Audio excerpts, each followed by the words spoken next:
வீட்லயே ஆர்த்தரி பிரச்சனை இருக்கு. ஏன்னா உன் பிரச்சனை உனக்கு நல்ல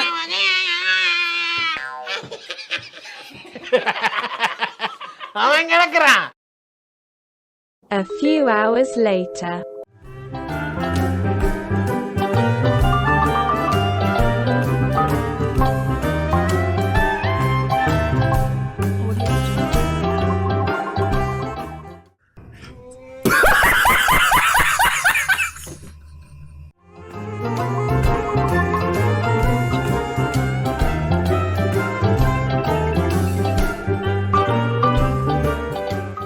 என் பேரு வினு.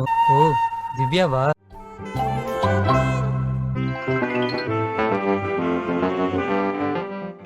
அந்த புண்டாம நம்ம தான் வெட்டணும்டா. அப்படியே போய் பேசுறா. சொல்ல சொல்ல சிரிப்பா வருதுடா. நான் இங்க மனசு வருத்தத்துல இருக்க, உனக்கு சிரிப்புண்டா வருதா? போடா அங்கிட்டு வந்துருச்சு. அடிக்க போறேன் சப்பு சப்புன்னு கொளுத்தி சிரிக்கிறாங்க சொல்ல சொல்ல.